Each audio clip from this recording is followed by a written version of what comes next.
Ya, pertanyaannya eh, mendasar sekali ya. Mengapa saya terjun lagi ke dunia politik? Padahal sudah lebih dari 10 tahun setelah pilkada tahun 2012 saya absen di dunia politik. Yang mendasari saya untuk kembali terjun ke dunia politik ini adalah bahwa kemajuan sebuah daerah, kemajuan sebuah negara itu tidak bisa lepas dari kerja-kerja politik. Dan kerja-kerja politik ini adalah kerja-kerja daya guna, manfaat diri, kemanfaatan yang lebih luas kepada masyarakat. Tentu sebagai salah satu putri Gayo Luwes, saya ingin meningkatkan daya guna kemanfaatan diri saya di Gayo Luwes ini sehingga lebih luas melalui dunia politik. Jadi saya kira politik adalah sebuah keniscayaan kalau kita ingin memberi kontribusi lebih besar kepada masyarakat.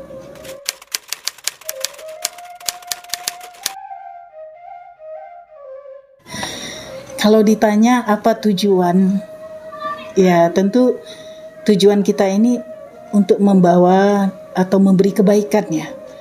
Jadi saya teringat kepada sebuah hadis Rasulullah yang selalu menjadi inspirasi dalam hidup saya, bahwa manusia yang terbaik adalah orang-orang yang paling banyak memberikan manfaat kepada masyarakat di sekitarnya atau di sekelilingnya. Jadi yang pertama kalau ditanya tujuan, saya ingin memberikan manfaat yang lebih besar lagi kepada masyarakat dengan memperjuangkan hak-hak. Karena saya perempuan, ya tentu hak-hak perempuan di Aceh, dalam hal ini pendidikan, keadilan, dan kesempatan untuk berusaha yang lebih baik kepada kaum perempuan. Kemudian yang kedua, kita melihat bahwa angka pengangguran di Aceh ini termasuk sangat tinggi, apalagi Gayo Luwes ya. Banyak sekali sarjana yang ingin melamar menjadi guru atau staf tenaga apapun di yayasan kita dengan beberapa satuan lembaga pendidikan yang ada. Nah, ini menggambarkan bahwa sangat banyak generasi muda yang belum mempunyai kesempatan untuk mendapat pekerjaan. Kalau Allah izinkan, ya, Allah beri kemudahan duduk sebagai anggota DPR RI, tentu sebagai putri Gayo Luwes dan Aceh Tenggara, saya besar di sana, SD, SMP, SMA di Aceh Tenggara. Ini bisa kita perjuangkan. Kita mencari peluang-peluang baik di dalam maupun di luar negeri untuk putra-putri Gayo Luwes Aceh Tenggara dan 13 kabupaten kota lainnya mendapatkan pekerjaan. Alhamdulillah sekarang lewat sebuah yayasan yang terakreditasi di Indonesia, bekerja sama dengan Jepang, saya diberi kuota 50 putra-putri Aceh, khususnya Gayo Luwes dan Aceh Tenggara, untuk bisa bekerja di Jepang. Ada rekrutmen untuk bekerja di Jepang. Dan itu gajinya tidak kecil ya. Setelah mereka lulus, mereka berhak mendapatkan gaji 15 juta yang saya kira kalau putra-putri Gayo Luwes ini berani untuk merantau, ini bisalah menjadi salah satu solusi untuk generasi muda kita. Kemudian yang ketiga, terhadap generasi muda kita tidak berpuas diri dengan level atau tingkat pendidikan yang alhamdulillah di Aceh sekarang sudah banyak yang sarjana. Apalagi dengan baru-baru ini sudah ditemukannya ya ladang minyak yang lebih besar dari Arab Saudi di Andaman Aceh. Kalaulah kita tidak menyiapkan SDM kita yang ahli di bidangnya, maka Aceh ke depan akan diisi oleh orang-orang yang bukan putra-putri Aceh. Ini perlu menjadi pemikiran kita di Aceh. Ini bukan hanya untuk Gayo Luwes dan Aceh Tenggara, tapi untuk bagi kita, semua putra-putri Aceh. Jadi peningkatan SDM ya dengan jurusan-jurusan yang sesuai dengan potensi yang ada di Aceh ini perlu kita tingkatkan.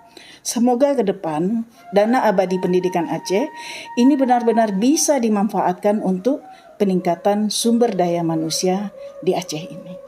Khususnya perempuan juga ya, jangan sampai nanti dibedakan ya, kesempatan lebih banyak diberikan kepada laki-laki tapi perempuan tidak. Nah, mungkin di sini peran saya sebagai mudah-mudahan mendapat kepercayaan sebagai anggota DPR RI perempuan ya, mewakili Aceh bisa memperjuangkan hal tersebut. Kemudian selanjutnya untuk ibu-ibu ya, untuk ibu-ibu. Saya tahu persis ya bahwa angka ibu yang kurang mampu, dalam hal ini ibu-ibu yang secara ekonominya di bawah rata-rata, mereka kesulitan untuk pendidikan anaknya. Kalau hari ini di Indonesia ada KIP, Kartu Indonesia Pintar untuk kuliah, mengapa tidak Aceh menambahkannya lagi? Ya, Aceh menambahkan lagi kuota tambahan biaya atau beasiswa selain KIP itu. Kalau KIP ini kan merata ya secara nasional. Aceh dengan kekayaannya, mengapa tidak kita tambahkan sehingga ke depan laki-laki maupun perempuan dan ibu-ibu janda ya yang miskin ya ini tetap bisa mempunyai kesempatan yang sama untuk mendidik anaknya menjadi sarjana baik magister maupun doktor di Aceh ini.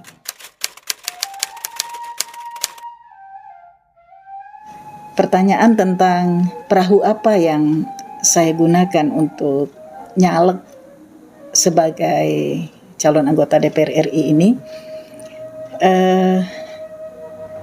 saya memilih Partai Demokrat. Ya, mengapa? Yang pertama, setelah Pilkada 2012, ini memang saya kan tidak aktif lagi berpartai. Ya, jadi selesai penghitungan suara Pilkada 2012, saya fokus mengelola lembaga pendidikan selama 12 tahun ini, dan ketika ada peluang untuk maju sebagai anggota legislatif di tahun 2024, setelah mempertimbangkan semua tawaran-tawaran dari kawan-kawan ketua partai, saya ucapkan terima kasih. Setelah saya dan suami melakukan konsultasi dengan tokoh masyarakat, dengan alim ulama, pimpinan pesantren, maka kami menetapkan pilihan Demokrat sebagai perahu kami untuk maju. Hal ini disebabkan karena saya baru tahu ya, dulu mungkin karena saya aktif di sebuah partai, saya lebih banyak membaca tentang hal-hal yang terkait dengan partai tersebut. Saya kurang membaca tentang partai-partai lain. Namun setelah kita lebih banyak bergaul mungkin dengan partai-partai yang lain, akhirnya kita menemukan bahwa rupanya sejak tahun 2004 ya, khususnya 2009 ya, setelah Pak SBY menjadi presiden, Partai Demokrat adalah partai yang memberi kontribusi yang sangat besar di Aceh ini. Menjadi salah satu partai terbesar, menjadi partai terbesar, dan memberikan kontribusi yang sangat besar untuk Aceh, baik ketika tsunami maupun kemudian untuk perdamaian Aceh. Nah, ini barangkali yang mendasari kami bahwa kontribusi yang sangat besar ini menjadi salah satu dasar kita juga dengan ruh yang ada di partai ini. Kita ingin bersama-sama memberikan kontribusi dan manfaat yang lebih luas. Nah, khusus untuk pemilu 2024, Partai Demokrat ini membawa tagline perubahan dan perbaikan.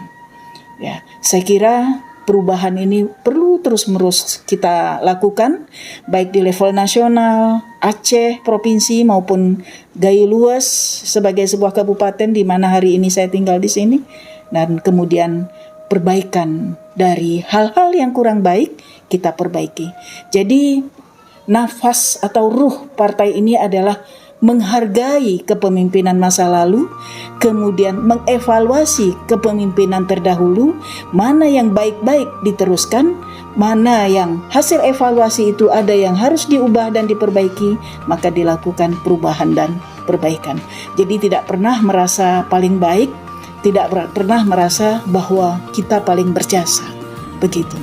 Jadi ya tentu sebagai calon anggota legislatif saya mengharapkan dukungan perempuan Aceh, seluruh Aceh, di Dapil 1 Aceh ini, ya 15 kabupaten kota.